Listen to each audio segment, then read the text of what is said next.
Good morning, everyone. Welcome to the Genghis Weekly Investor Briefing. My name is Damaris, the Head of Brand Marketing and Communications at Genghis Capital, and we're glad that you could join us today on May 10th. Today, as usual, we're going to be reviewing a wide spectrum of the financial markets. We will start with a macroeconomic overview for Kenya, as well as a commentary on the fixed income market. So fixed income here, we're talking about treasury bills and bonds. This is going to be spearheaded by Churchill Ogutu, who's the head of research at Genghis Capital. He's also going to walk us through the equities. This is in terms of the stocks listed on the NSE, what opportunities they present, the performance of the previous week, and of course, the trading recommendations for this coming week. So that should be interesting. We will then have a presentation by Mathew Kabeere. Mathew Kabeere is from Pesa, and Pesa is a partner with Genghis Capital. Genghis CDS clients, that is clients who do share trading with Genghis Capital, they have access to the global financial markets thanks to our partnership, which means that you're able to trade on different kinds of global commodities like internationally listed stocks, precious metals, and other commodities. So Mathew is going to walk us through the prospects for the week and expectations, and that should be interesting. As always, all Genghis webinars are interactive. Please use the Q&A tab to send in questions that you have for our experts. So if you have any queries, concerns, if you have any comments, please feel free to share them with us through the Q&A tab. And at the end of this session, we'll be able to address them one by one. Wesley and Melody, who are also part of our research team, are here with us today. So they'll also share any insights and thoughts they may have. I know we are geared to go. Churchill has already shared his screen. So over to you, Churchill. Thank you, Damaris. Good morning to everyone who has joined in the call today, despite the chilliness, at least from where I am. And happy Mother's Day to the mothers on this call, a belated one nonetheless. So as Damaris has said, I'll walk you through the macroeconomics updates and also get into the fixed income before we finalize on the equity segment.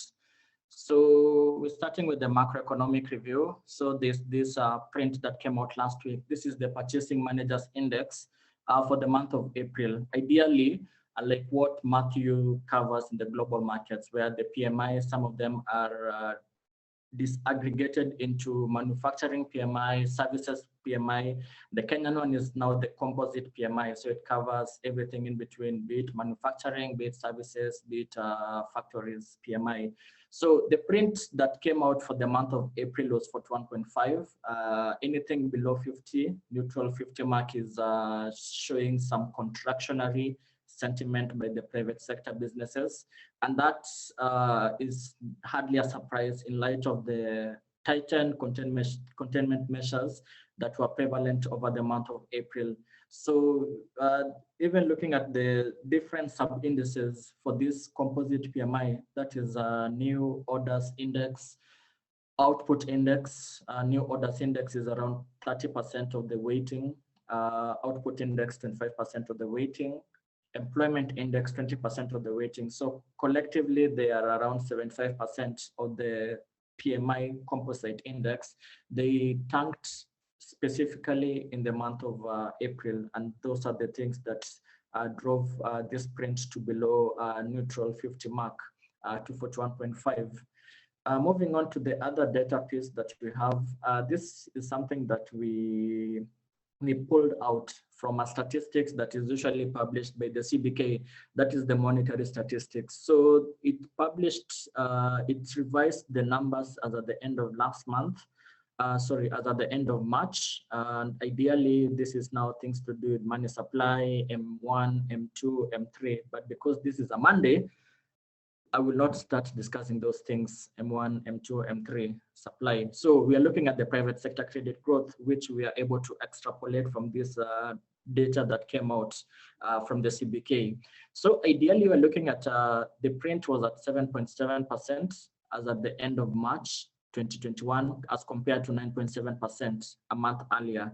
And this primarily stems from what you're seeing on your right side of your screen, the base effect rather, whereby we are comparing, if you can see for the months of March this year and also February this year, you find that the private sector stock, credit stock, was around 2.87 trillion shillings.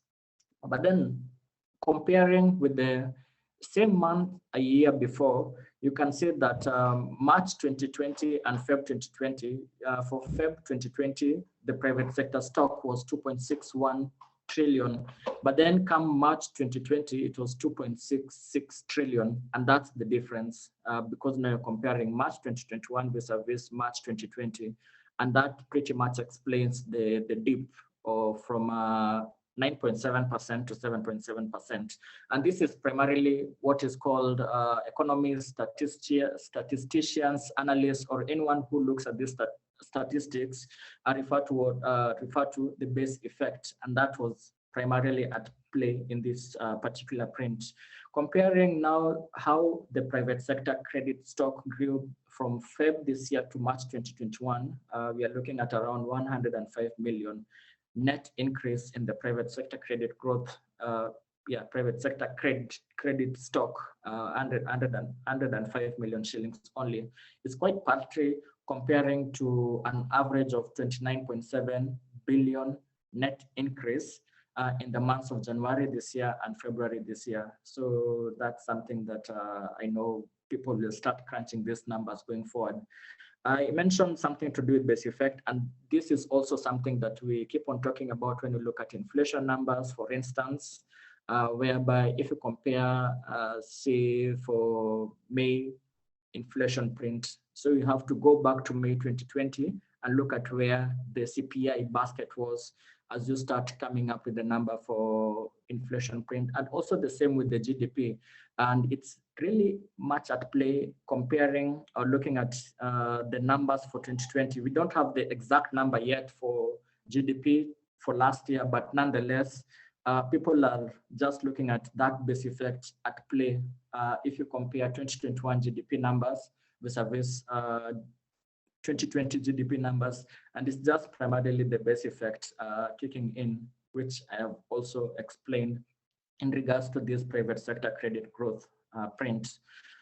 Moving on to the calendar for this week, we have the quarterly economic and budgetary review. So basically at the end of March 2021, which is 9 months of the current financial year. The financial year started all the way in July, and we are just trying to see how the numbers are looking at be it revenues, expenditure, and financing.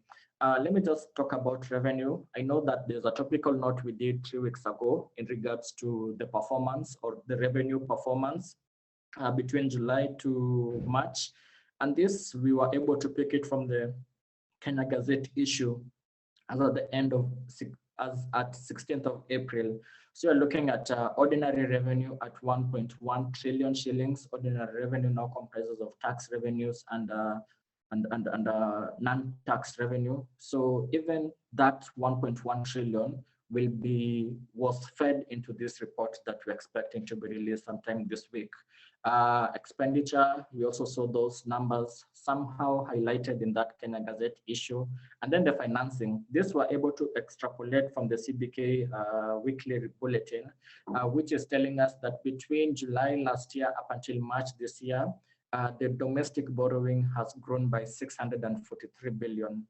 And for the domestic borrowing, we're looking at something 393 billion net domestic borrowing. So that will also be more or less captured in the report that we're expecting by sometime the end of this week. The other thing that I need to mention, I didn't put here, is now the submission of the Finance Bill 2021. Ideally, we're looking at an increase of 181 billion ordinary revenue in the next financial year, which is starting from July 1st. And the finance bill comes in at least to come up with some tax proposals that will be able to take us from 1.59 trillion ordinary revenue this financial year up to 1.76 trillion target for the next financial year. So that's a net increase of 181 billion. Of course, the treasury or the government is bullish that because of the growth outlook or the higher growth in the current year, it will also feed into higher revenue. So that's one plank of that increase of ordinary revenue target. And then the other plank is now some new tax proposal measures that are being contained in the Finance Bill 2021. I've seen over the weekend that the Finance Bill circulating, so we'll be able to give a comprehensive detail once we're able to look at those numbers. We are still expecting 2021 economic survey. This was supposed to be out by the end of April, or rather latest early last week, but it didn't come out. There was a communique from KNBS to the effect that there's a delay in the 2021 economic survey. So we're likely to see it in the coming days. And also the long delayed fourth quarter 2020 unemployment rate. The third quarter number was at 7.2%.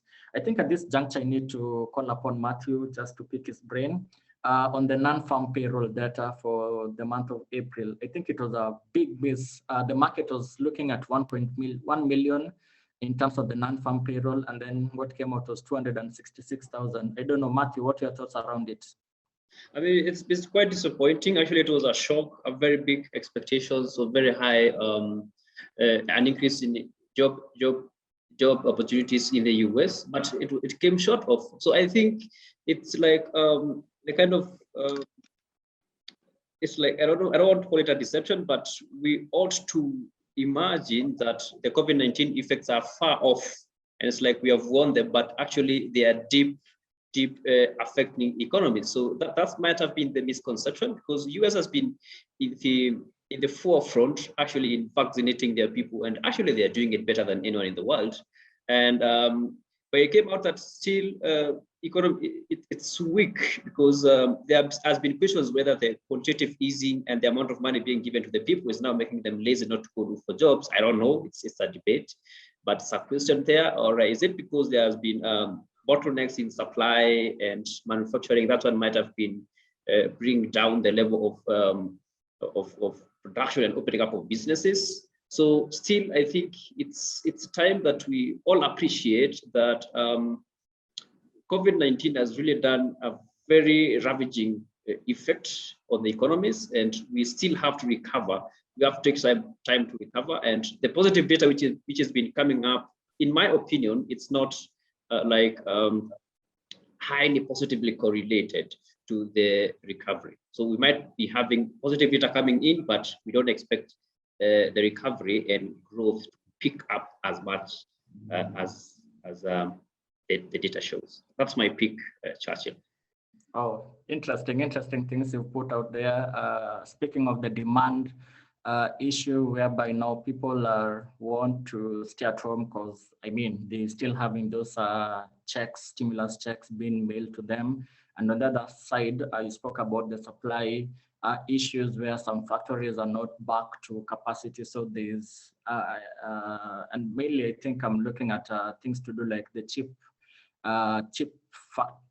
industry, whereby we've seen that, I mean, the supply there has somehow nosedived. So it tends to play to this number. But nonetheless, I don't know whether all this is it noise or signal, because last month we saw, the previous month, the non-farm payroll for the month of March, I think it was 916K, though it was revised lower to around 700K. But right now it's gone to 266K. Who knows how May will be? Will it go up or down? So I think even for the observers, they're like, okay, what is the noise or what's the signal amidst all this economic data that is being thrown at us? So anyway, that's also my pick on the same. Maybe to add something there, now that you talked about revising down, you see, actually, when we look at major indices, major US indices, look at the US 30, that is the Dow Jones, look at the S&P 500, all those benchmarks, they are on their all-time highs. And of course, thanks to the better data that came up in terms of earnings and dividends. But when you look at the tech sector, that is the NASDAQ, it has actually taken a pullback. That is different from all those other. You look at that because it's our preferred, or it's our, yeah, it's a preferred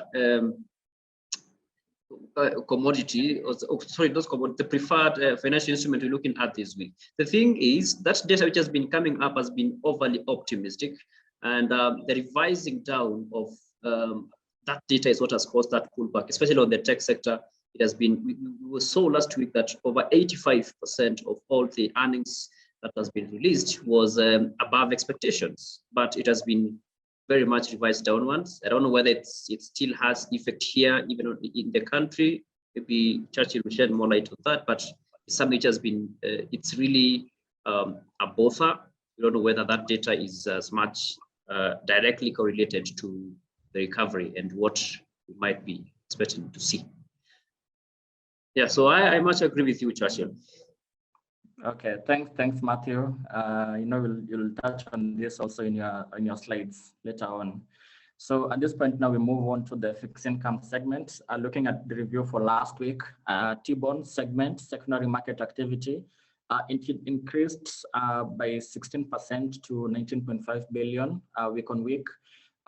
Trades were majorly on the IFB's infrastructure bond papers, but we didn't see it salient on the 18-year infrastructure bond paper that was issued last month. On the T-bill segment, we saw it now an overall performance rate of 131%. That was an aggregate of 31.4 billion.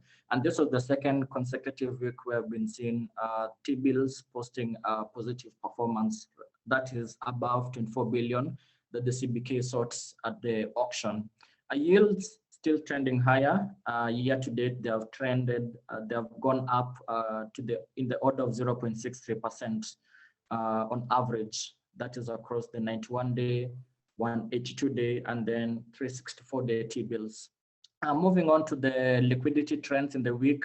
By and large, what was telegraphed in the course of the week was some slight improvement in the in liquidity, seen by the average interbank declining negative 0.85% week on week to an average of 4.39%. In regards to the open market operations, this is whereby the CBK comes in and assesses the liquidity in the market. If there is need to mop up excess liquidity, it can do it through TADs, term auction deposits, or repos, repurchase agreements, or if there is lower than expected liquidity, it now injects liquidity. And the instrument that it does that, it's reverse repo, reverse repurchase agreement. So for last week, what was accepted was 60 billion bid to cover. By this ratio, what I mean is that as a percentage of what was received, the bids that were received as a percentage of what was accepted. So the bids that came was around 87 billion and it accepted 60 billion. So that gives us a bid to cover ratio of 1.45 multiple at a weighted average of 5.858%. Net domestic borrowing, as per our calculation, is around for 31.5 billion, and it's inclusive of CBK overdraft. So that is around 80% of the revised target for the fiscal year. But nonetheless, I would like to put a disclaimer at this point, looking at the numbers that even CBK, or rather the net domestic borrowing, as where CBK and also Treasury are sitting at, as at the end of March, it was at 393 billion. But as per our calculations, then it was 347 billion. But our calculation is basically domestic Treasury bonds and also T-bills are netting off the maturities. So there's a bit of, I could say, some a discrepancy which you've not been able to reconcile, and we put it out even in the fixed income outlook note that we published at the start of last month, but I think with time we'll be able now to reconcile this difference that we are seeing. So most probably where Treasury or CBK, where they're looking at as at this point, could be probably higher than the 31.5 billion that we're looking at. So moving on to the results for last week that came out, we saw these dual tranche papers. Target that was sought was 30 billion. Total bids that came in was 42.6 billion, of which 22.3 billion was rejected.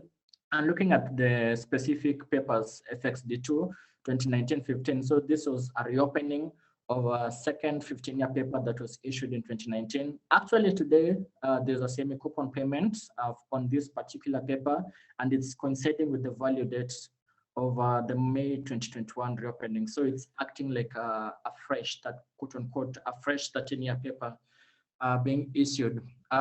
We saw that the weighted rate for the accepted bids was 12.975%, and comparing with the coupon of 12.734%, it now speaks to the clean price of 98.5 for every 100. So if you have 100,000, most probably you'll be paying 98,500. But then there's also that element of the discount, because you're paying below 100. So the difference between 100 and 98.5, there's a 10% withholding tax that you will also be paying, or as you settle with the CBK. This is applying to the investors who bid in at non-competitive rates.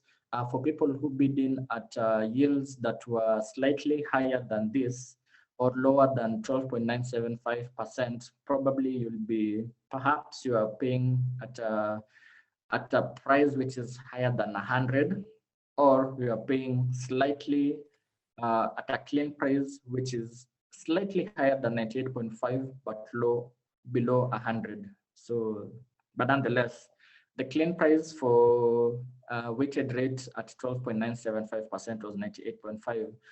For the other paper, the weighted rate was 13.924%, so it was smack at 100. So you're just paying at par because the coupon was determined by the weighted average of the accepted bids. And nonetheless, because CBK was seeking to get 30 billion, and then it was able to mop or accept 20.3 billion, there's that 9.7 billion that you expect will lead to a tap sale sometime this week. So our conviction is that there's a higher possibility of a tap sale, at least to mop up the excess deficit.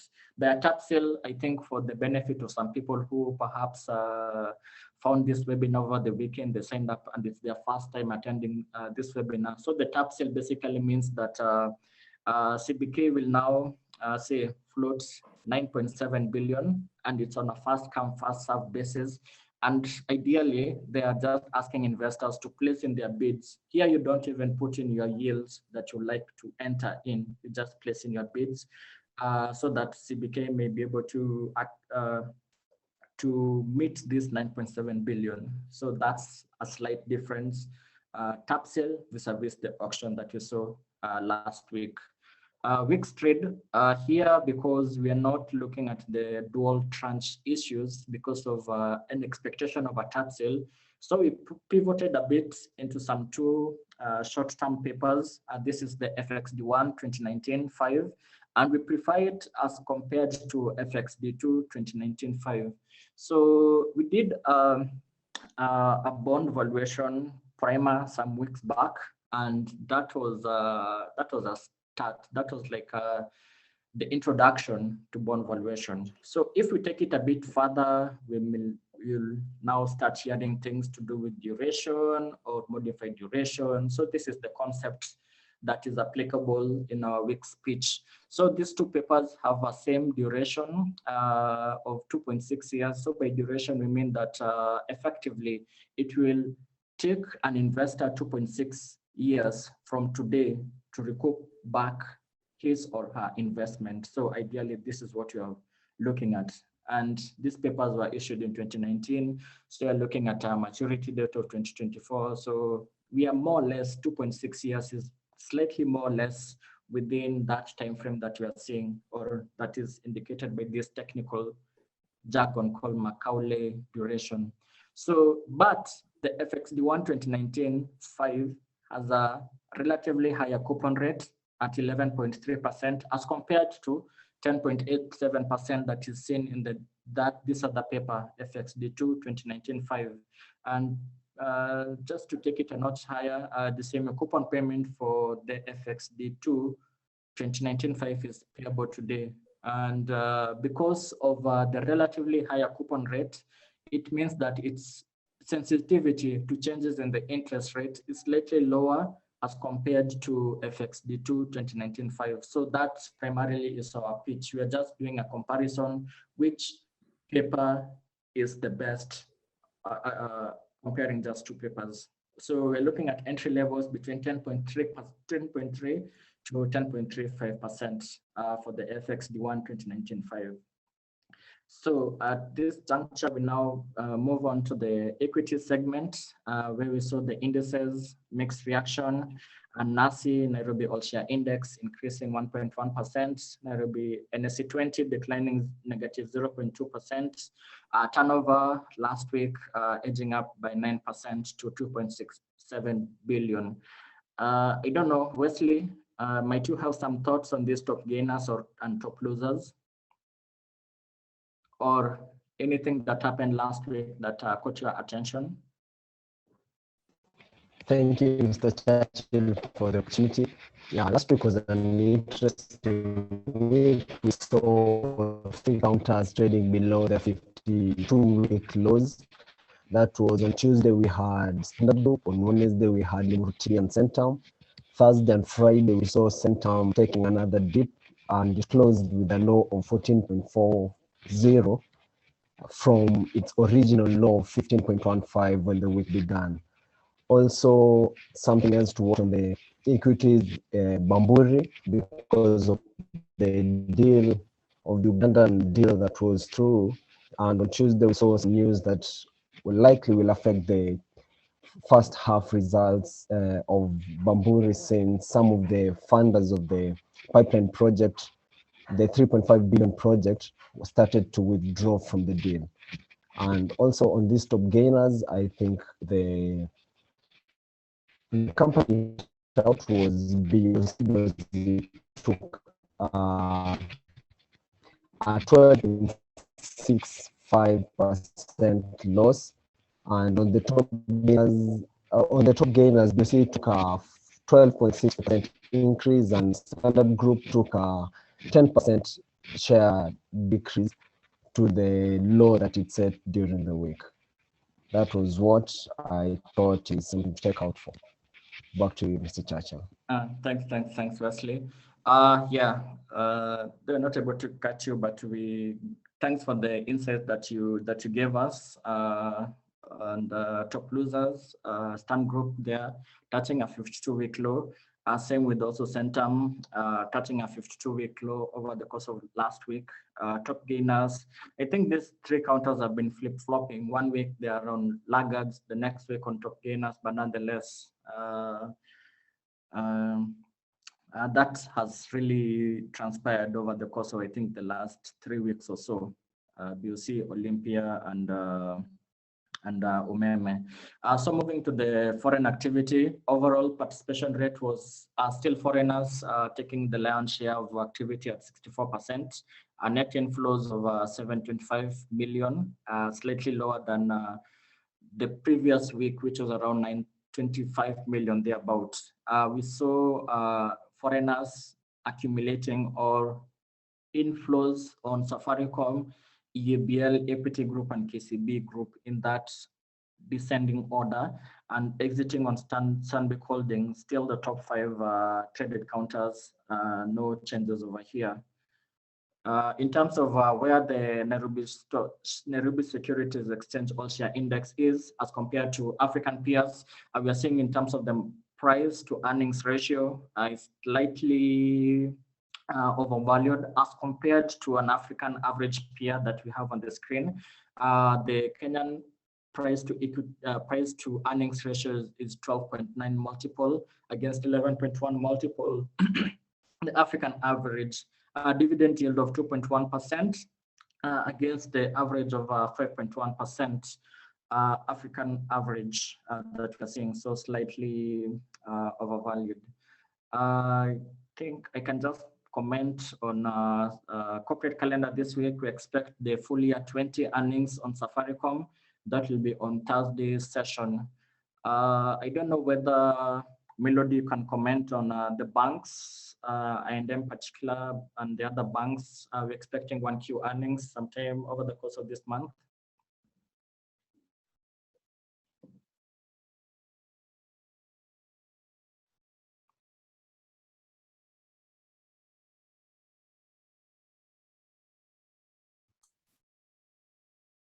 Hi, Melody. We cannot hear you.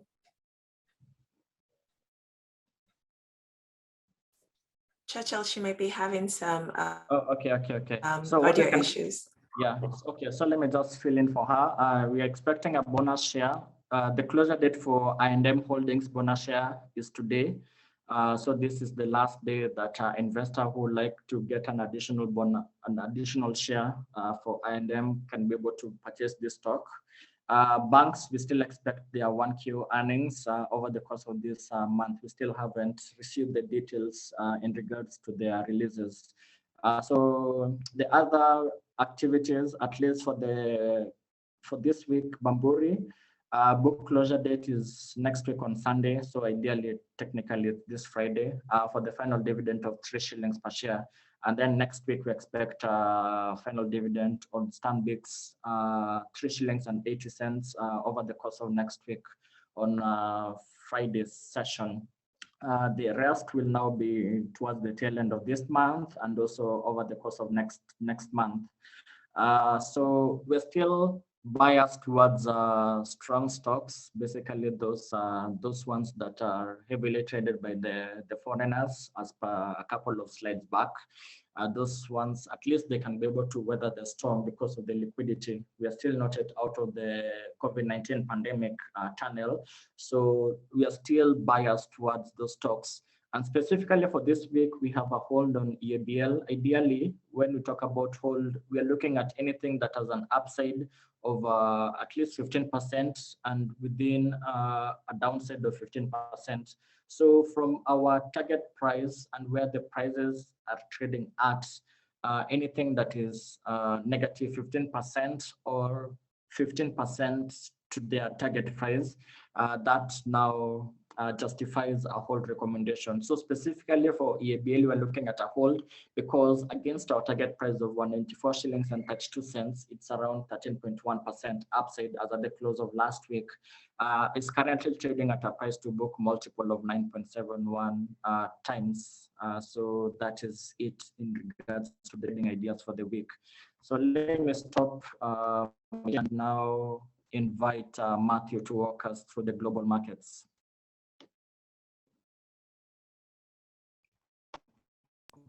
All right, let me share my screen.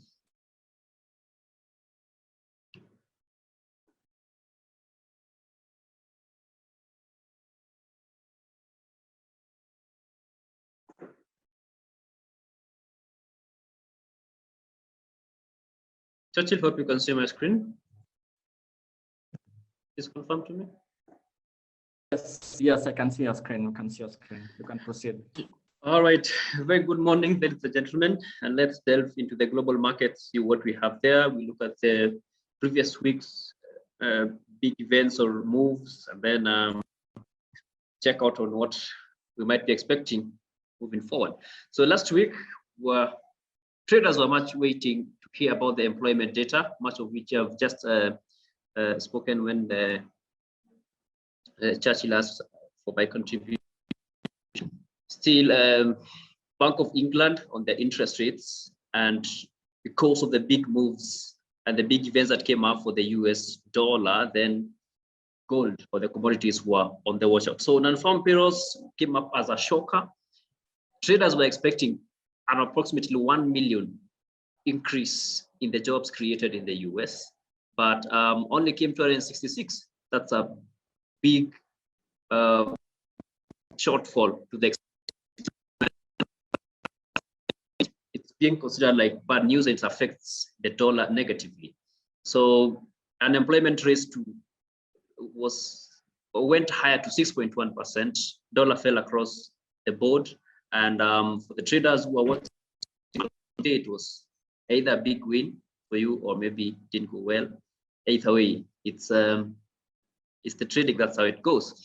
Bank of England, they left the interest rates unchanged, right? So if the news came up and the status quo is maintained, again, whatever the trend was there, or whatever the sentiment of the traders in the market remains.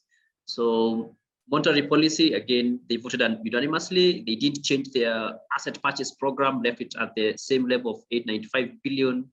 And some kind of ideas or asset purchase program, but it's not yet time. So that's why the GBP was holding on there. Gold prices surged above 1800 for the first time in 3 months because of the dovish comments from the Fed officials, and of course the weak dollar supported that. The dollar weakens, you see, the gold becomes cheaper in terms of other currencies. So it's an opportunity for traders to buy. That's what happens. So if you want to trade on the gold, just make sure you watch out on the right, or the dollar index should be your number one thing you're watching out if you're trading on the gold. Also make sure you're watching out on the US yields. So whenever the yields are falling, whenever the dollar is falling, it's time to buy gold, right? And sometimes when you have inflation and the inflation fears, hedge on the inflation. So that's why it moves with gold. So that's what we had last week. We had the gold soaring quite high, okay, hitting the 1800s and moving beyond the 1800s levels. So what are we looking up to this week? Of course, we rely much on the calendars, but main events and main issues just to highlight. Now the inflation, it's now, the previous talk has been on the US maybe going on to tapering, that is reducing their asset purchases program, and that was likely to give, that one means increasing the interest rate that will cap the US dollar, making it stronger, of course, across the board. But now it's like that consideration is way a little bit far-fetched because of what came up with the employment data. It was disappointing, way much better. And that one, of course, followed other things like revising of the previous data. So this month now, this week, what we're looking up to is to check out on the consumer and producer price updates that will give an idea of now where the inflation is going, because now the focus turns to inflation, right? Because again, if the inflation keeps rising, then it's not avoidable. It won't be avoidable, right? It won't be avoidable to try and cut down that. But again, it's becoming something that is far-fetched a little bit. But this week, retail sales data, and producer price data is very important, especially for the US. And April global PMIs and services, just like Churchill was saying, these are the indicators, fundamentals, which are very important when you want to see where the market might be moving to.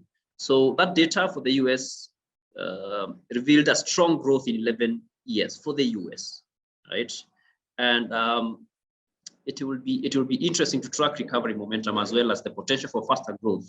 But still, inflation is a concern. So CPI releases will indicate the extent of inflation for April, and that is what is going to drive the narrative now in terms of recovery of the US economy. So last week, of course, Yellen, that is the Treasury Secretary, caused a little bit of a reminder that higher inflation, of course, will affect interest. So moving forward, the attention is much more on inflation. As you check out on the calendar there, make sure you can always check out on the calendar before you start your trading. For the week, it will show you where the opportunities are and where to maybe tighten your risk management, where you're expecting more volatility in the market. So Australian retail sales PMIs for the US, of course, from April on Monday there, you can check out. But even notably is for the several Bank of England speeches by the governor. You can see you have it on Tuesday. You also have it on Wednesday, right? And you also have it, those two of them, they're likely to have an impact on the movement of the, and what we're looking out for pound as well, we've been having Scottish elections, right? And here we're talking about Scotland National Party. It's one of the devolved nations of the UK, and there has been concerns on whether they are going to start again the cessation discussions, but still far off. We look at it when we're looking at the pound. So these events will pretty much influence the movement of various. Of course, here we have the auction.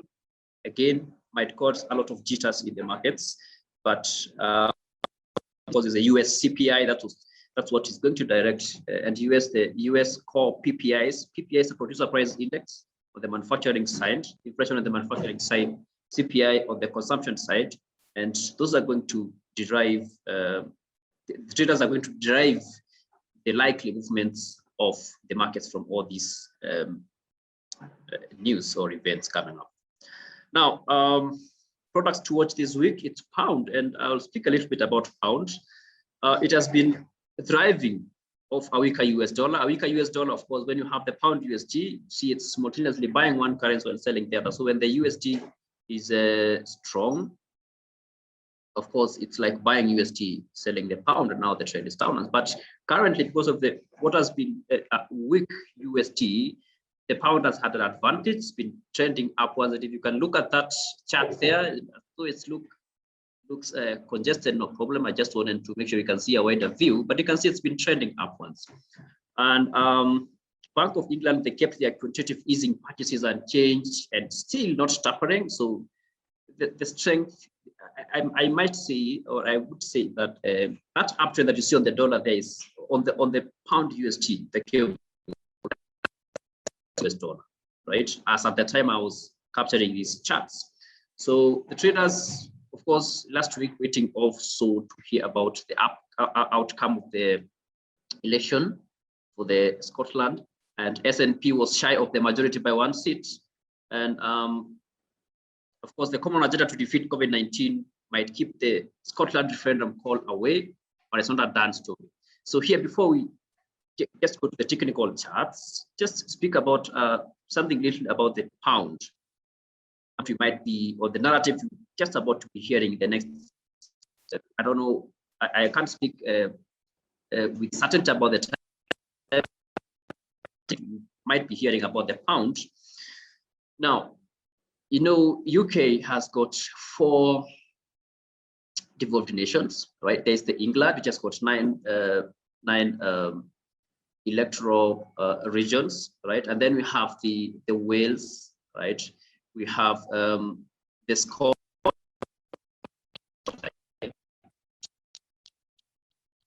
So all these are nations that form the United Kingdom, but now the SNP, or the Scottish National Party, over time, or in 2016, they tried to bring up some discussions and motions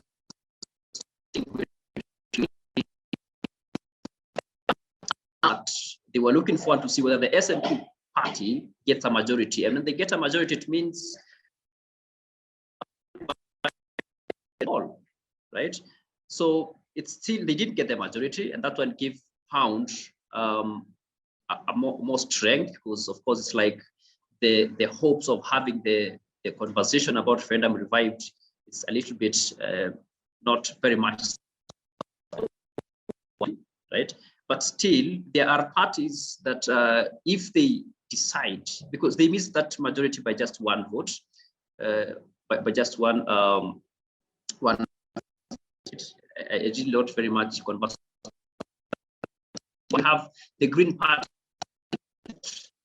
to support the SNP side. Then, of course, it means that that conversation might be revived. The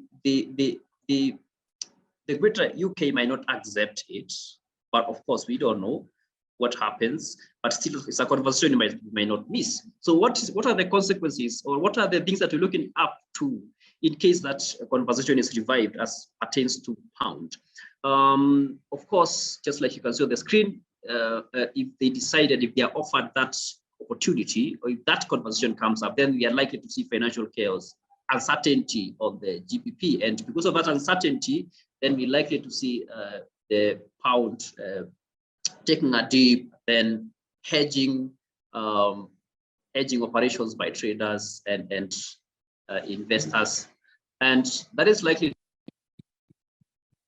there. And remember, they're still struggling with COVID, and still the Brexit is not far off. It's just a couple of months, right, when they were just out of that. So for the pound, there's quite a lot to watch there, right? And might be an interesting counter moving forward. So on the charts, you can see it's trading above the moving averages, and the oscillator momentum is still above 100. We need to see that pair defeating the 1.400 level for an upside move, maybe to all the ways of 1.4075, might get some resistance there. If it defeats that level again, might go all the way to 1.414. And that one is because of the fact that the S&P did get as much of the majority that they would want, that they would proceed with the conversation, or maybe cessating, but still Johnson called all those the leader of the party, so that they recover from the COVID-19 instead of starting that conversation. So for the pound current trend, and if it defeats that 1.40, traders might want to look up for opportunities even around 1.389 there. Right now it's on an uptrend. Let's watch and see what happens in the future. On the side of Nasdaq, on the tech index, still the recent strong earnings from big tech was they have not been able to support this index quite much, as we have seen on the side of S&P 500. Overwhelming performance, and of course the revising of the data downwards. So that's why I've had that setback. Inflated valuation, something that you are already discussing with Churchill there. So currently, looking at the technical chart, the oscillators down there, RSI,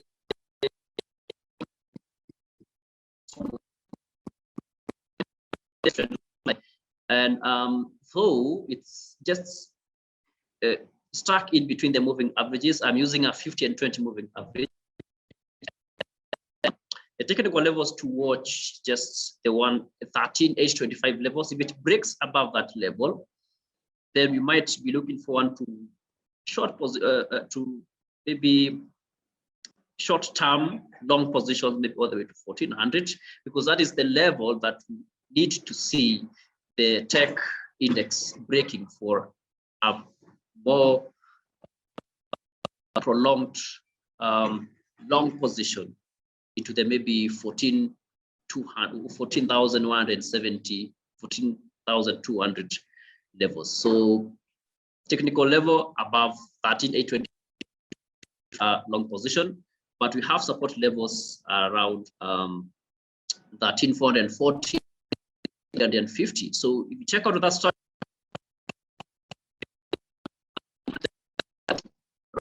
neckline still stuck between the moving averages. So keep watching and see what will the kind of trade which will pan out in the future.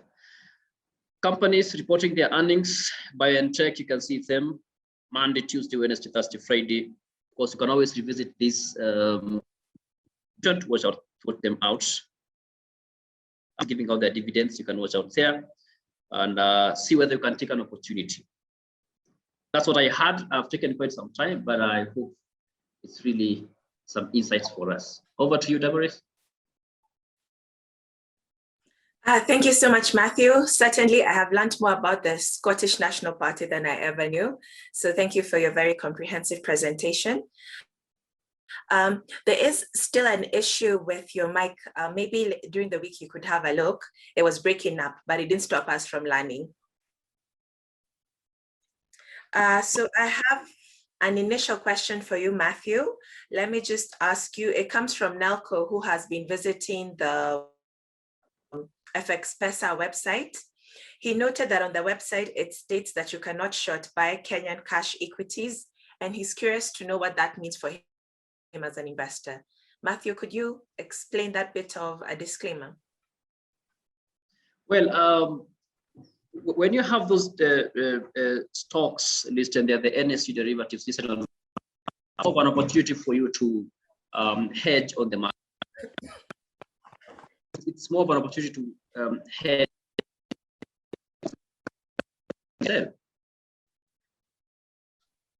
Mathew, we did Yeah. not hear most of that. About now? Now is good. I think when you look at us face on, we hear you better. I used to catch up on the chat and still try to speak to you. So the counters which you have, the NSE derivatives, mostly for the traders to get an opportunity to hedge. You realize when you're trading stocks, most of the times on the NSE, when you go trade on the NSE, even on your platform, you just buy, right? But now you have one when the markets are not that's what I can say. Okay. Could you also type out the response in the chat box? Maybe also I'm having internet issues. All right. That's making it harder for you. Okay. All right, thank you so much. All right, so Wesley, you've gotten congratulations for making a debut. So also thank you for contributing to the conversation. I'm sure Melody will be able to sort out her audio and video issues, and next week we'll also get to see and hear from her. So Churchill, I have an initial question from you. Nalco was asking, or rather he was commenting that in his perspective, it doesn't make sense to invest in the 25-year paper at 13.9%, while the 15-year paper is going at 12.7%. Could you please advise on the liquidity of the 25-year paper? Thanks for that question from Melco.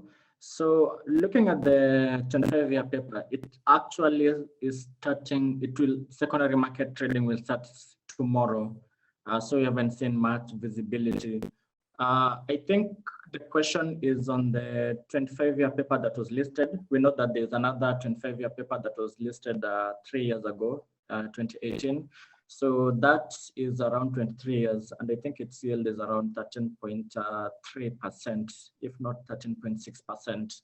So looking at I think the comparatives is between, is it the 25-year and 15, is it 15-year? Yes, it's a 15. Yeah, 15-year, 12.7. So it's interesting. So how will I answer this? Because it's on a case looking at it, 15-year and 25 years on the other side. 15-year, 12.7%. That's the coupon rate, and then its yield from the auction was 12.975%. So that makes it at a discount if you entered in the paper non-competitive, if you put in a non-competitive bid. So that means that that bond was still trading, and it means that those investors that already had invested in that 15-year paper, or they were still continue to trade, they have to reprice it to be where the auction, as at the auction where it was at 12.975%.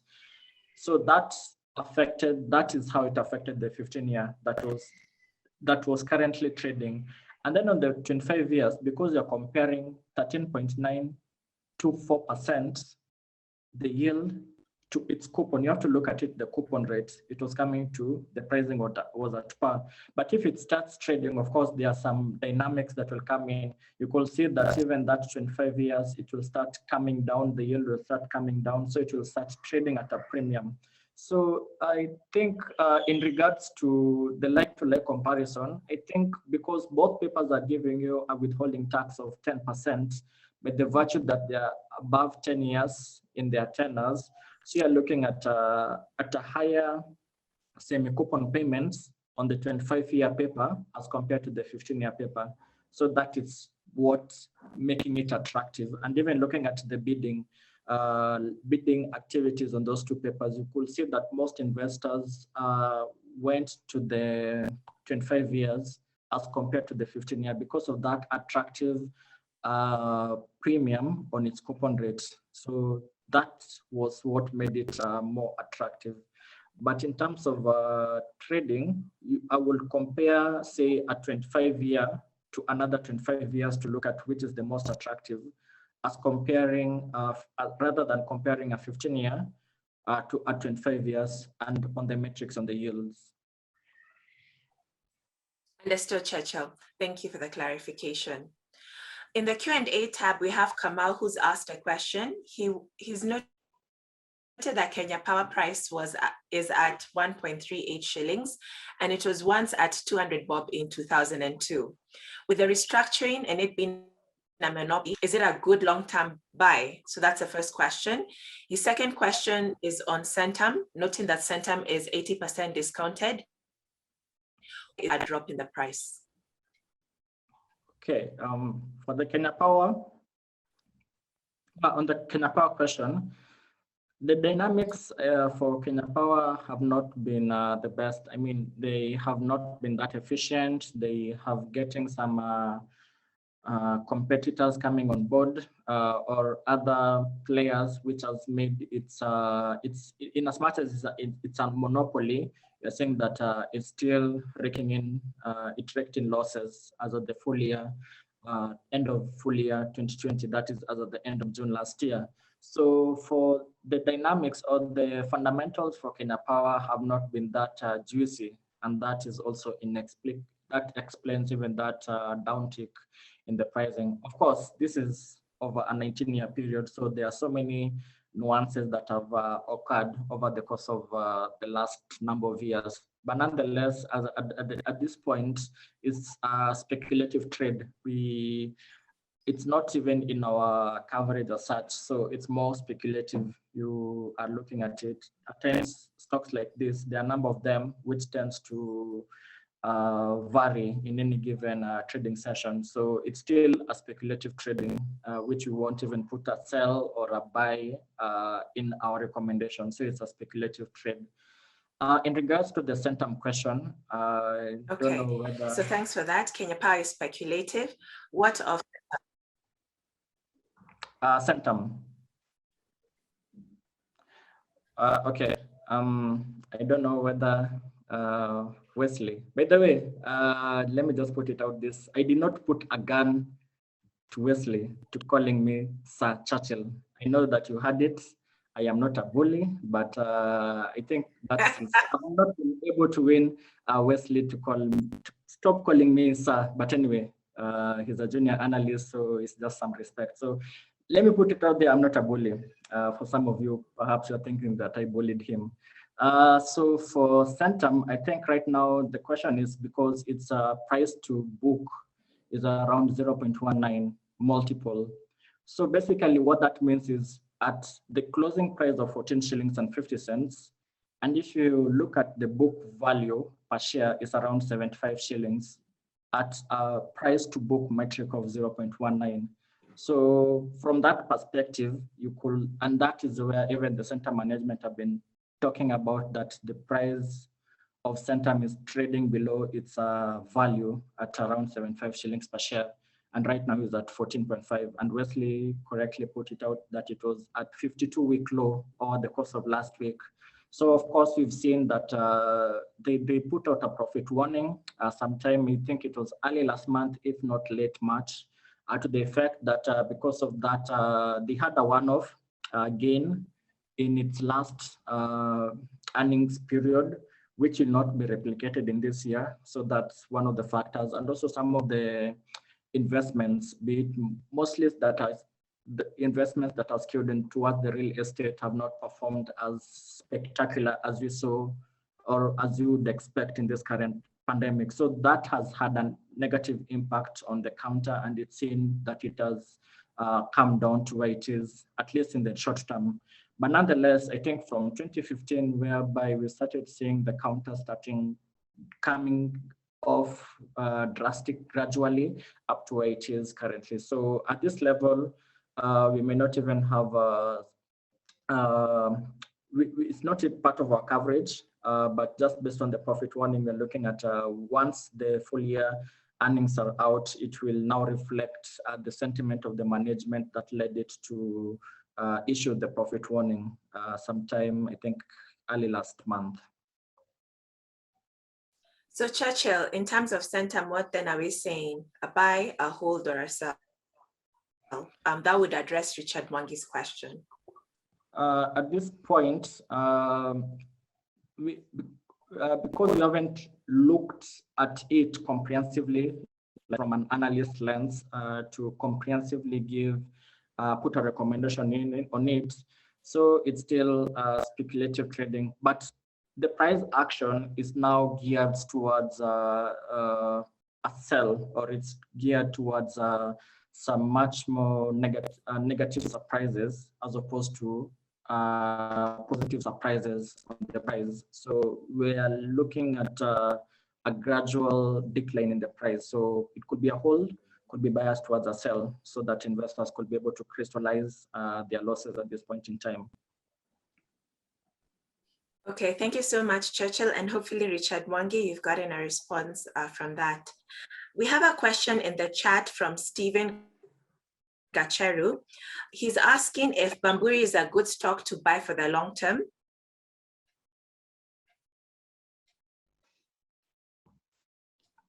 Wes, could you go for that, or I can just give my initial sentiments? Okay, so as Wes prepares, I can give my initial sentiments on Bamburi.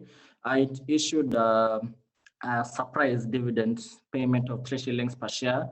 But nonetheless, looking at the whole Bamburi, it's as compared to its competitors locally, its market share has somehow collapsed, the local market share for Bamburi, just looking at the competitors that have come in the market locally. What Wes mentioned earlier on in regards to the Ugandan unit, there's a likelihood that there's capex, or there was an investment that has been derailed from some financiers coming off, and that will even dent the prospects for Bamburi in that business, in that unit in Uganda. So looking at it, the price action has, compared to yesteryears, has really come off. That's not given. Looking at the cement production, looking at cement consumption over the course of last year, inexplicably, or it went higher than those metrics. They went higher, in as much as even we had the COVID-19 pandemic having an impact on construction industry and also on real estate. So from a macro level, we are seeing that yes, there's still some demand for cement, which is a plus for counter like Bamburi Cement, which relies on high capex from the government, and even looking at the government budget for the next financial year, they're still heavy on this infrastructural investment. So that will be it will have a spillover impact on Bamburi.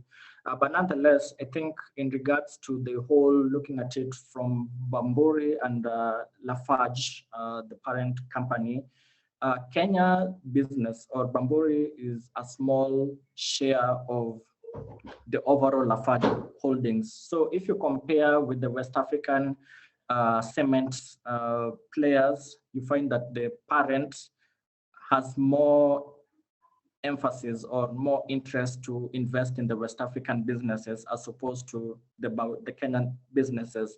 And because of that, because of these parent and subsidiary linkages, you find that now Bamburi, it takes a longer time for it to have some of its investment decisions to play out.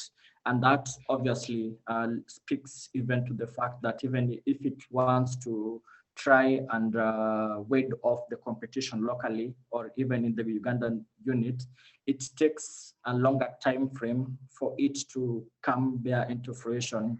So those are some of the fundamentals on the company, but nonetheless, I think at this pricing, at the current price, which is attractive, which is offering attractive entry levels, and looking at the fact that there's still the demand for cement even in the long term, I think investors can be able to take opportunity at these current prices, just in our views. All right, awesome. So there's still opportunity opportunities with Yes, Bamburi. yes. Thanks, Churchill. There's a question about StanChart. I'm just trying to, just one moment. Yes, Stephen as well.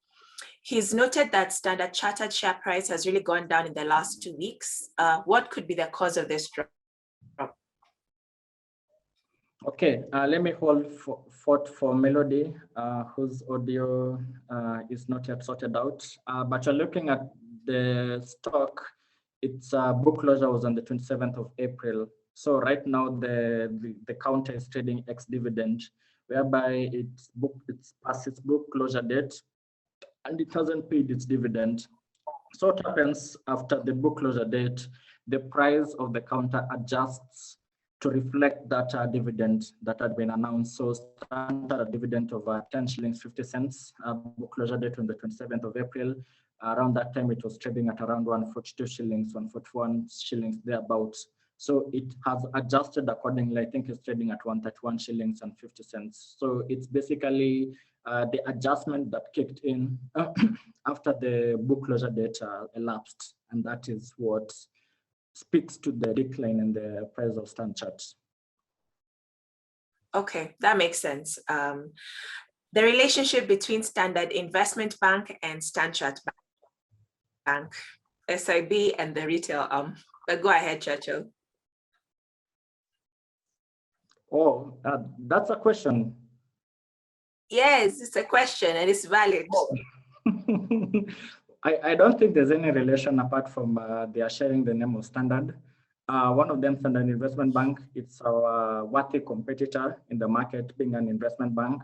The other one is a Pan-African multinational company, Standard Chartered National. So I think it's just the name. I don't think there's any relation whatsoever between SIB and Standard Chartered. Yeah. All right, it's good to know.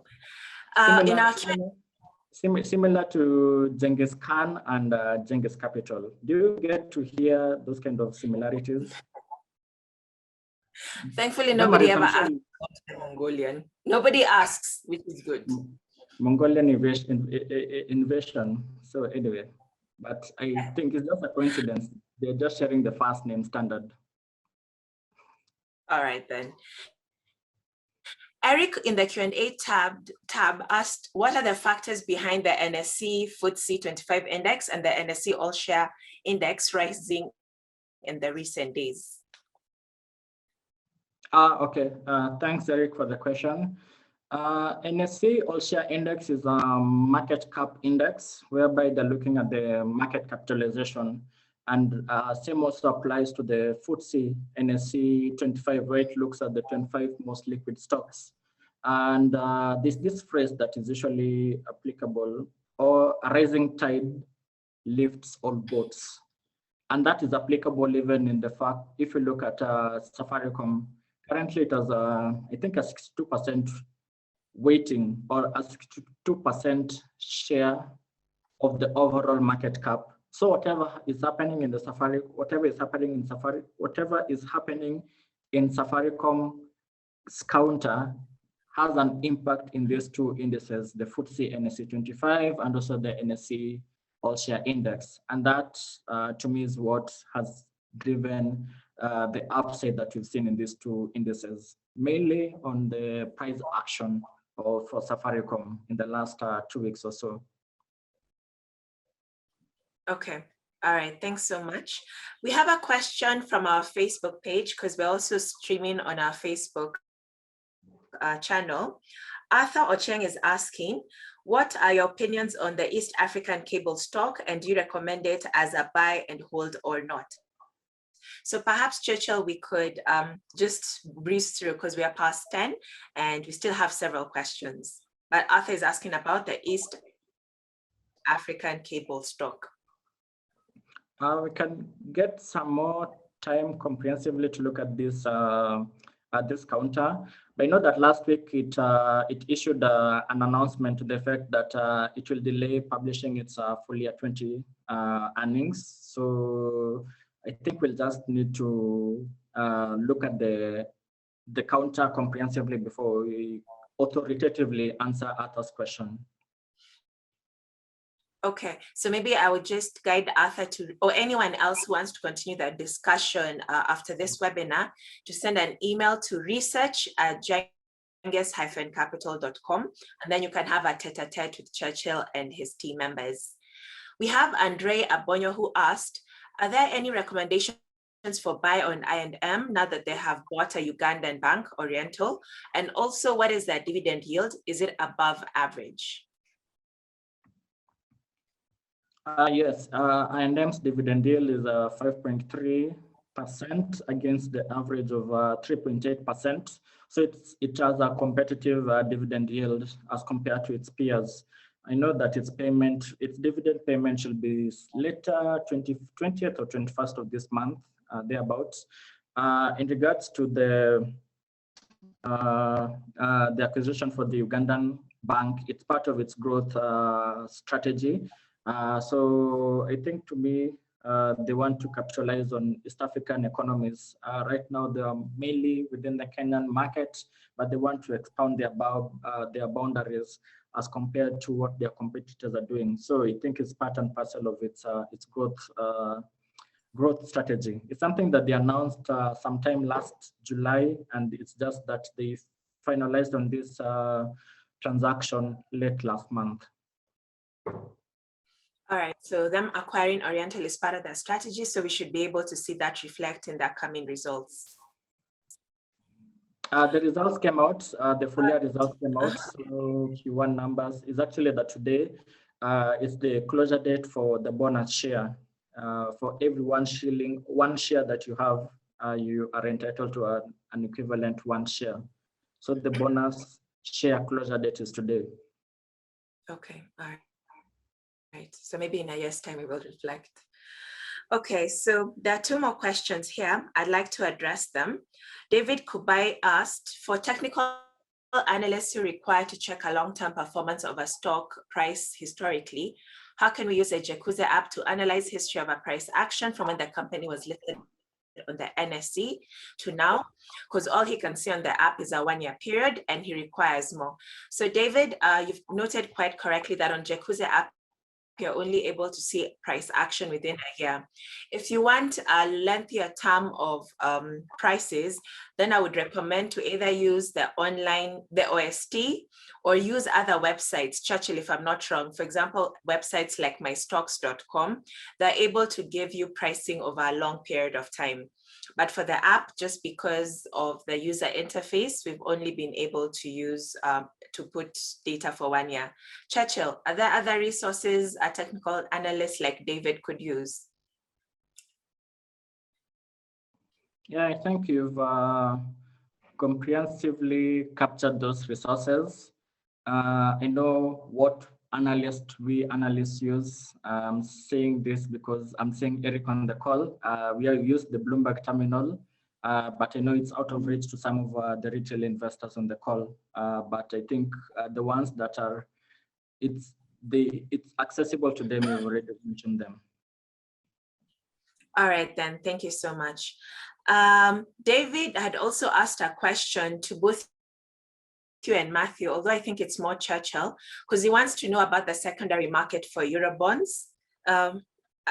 If there's even a Eurobond currently secondary market, and if Genghis can offer guidance.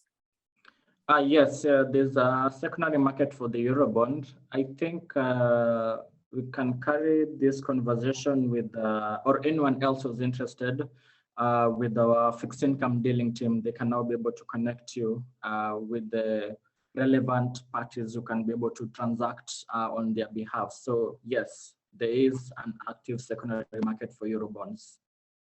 All right. Okay, maybe one of our team members could assist me by putting key email addresses in the chat function, just so that anyone who's interested could just from there. I think I'd like to conclude the session with a question from Bernard. Bernard wants to know about imputation of Helaimara. Bernard, this would not be the ideal platform to go into it, but we have our email address, clientrelations@genghis-capital.com, where you can get in-depth guidance on how the computation is done. Helaimara interest rated daily. So you take the yield published and our system is able to compute the daily yield, the daily interest. But if you'd like the computations or access to a calculator, you can reach out to our team. So if someone could also type out the AM client relations email address, I would really appreciate it. Everyone, Brian, James, thank you so much for the compliments. And thank you to all attendees who've joined us via Zoom and also via Facebook. Thank you, Mathew, for being part of this discussions. I'm sure by next week, Monday, we would have sorted the small hiccup with Mike and we'll continue with a lively discussion. Thank you, Wesley, Churchill, Melody. And I think that's all on my side. I'll give it over to Churchill if you have parting words. Otherwise, we will meet next week. There's a comment to the effect that Sir Churchill, don't forget to ask Damaris one question. That was not a comment. Right, I have something as well. For the attendees, and more about how you can trade on a webinar. It will be hosted by presenters from NSE themselves on 11th at 5 p.m. That is tomorrow. So take that up, get more insights on how to counters the derivatives. So have a good week ahead. Okay. All right, thank you, Mathew. I believe Mathew was saying there is a webinar available tomorrow at 5 p.m. and I'm sure you can get the details from the FX Pesa pages. Yeah, sure. All right, guys. All right, thank you so much. Have a great Monday and week again, and let's meet next Monday. Bye.